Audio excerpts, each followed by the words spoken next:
तुर्की के राष्ट्रपति Recep Tayyip Erdogan ने कहा है कि वो स्वीडन और फिनलैंड के नाटो में शामिल होने को कभी स्वीकार नहीं करेंगे।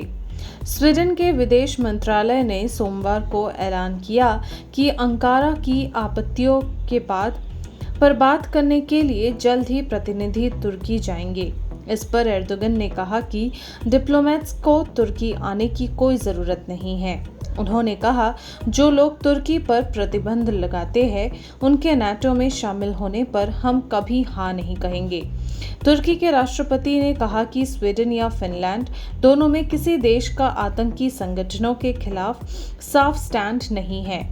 उन्होंने स्वीडन को आतंकियों का प्लान गृह करार दिया। फिनलैंड के बाद स्वीडन ने भी सोमवार को ऐलान किया कि वह North Atlantic Treaty Organization NATO की सदस्यता के लिए अनुरोध करेगा। वहीं रूस के राष्ट्रपति व्लादिमीर पुतिन ने कहा है कि उन्हें फिनलैंड और स्वीडन के आवेदनों से कोई दिक्कत नहीं है।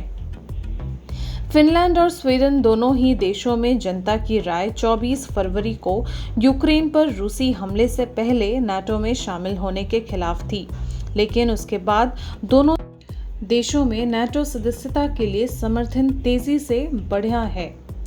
स्वीडन की प्रधानमंत्री मैग्डलेना एंडरसन का ऐलान इस मायने में अहम है कि यह नॉर्डिक देश स्वीडन 200 से अधिक वर्षों से किसी सैन्य गुट में शामिल नहीं था। उसके इस ताज़ा कदम को रूस के लिए झटका माना जा रहा है। इससे पहले यूरोप के एक और देश फिनलैंड ने भी रविवार को घोषणा की थी कि वह 30 देशों वाले सैन्य गठबंधन नाटो में शामिल होने के लिए अनुरोध करेगा।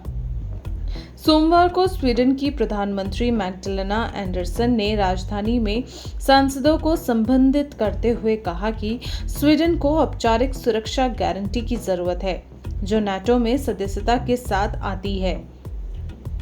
इस घटनाक्रम पर प्रतिक्रिया देते हुए रूस के राष्ट्रपति व्लादिमीर पुतिन ने सोमवार को कहा कि रूस को नाटो की सदस्यता के लिए आवेदन करने वाले स्वीडन या फिनलैंड से कोई दिक्कत नहीं है, क्योंकि रूस को इससे सीधा खतरा नहीं है। हालांकि इन देशों में किसी भी सैन्य विस्तार पर उसकी प्रतिक्रिया आएगी। वहीं पुतिन के उलट रूस के उप विदेश मंत्री सर्गेई रायकोव ने कहा कि फिनलैंड और स्वीडन ने नाटो सैन्य गठबंधन में शामिल होने के अपने इरादे को लेकर गंभीर गलती की है।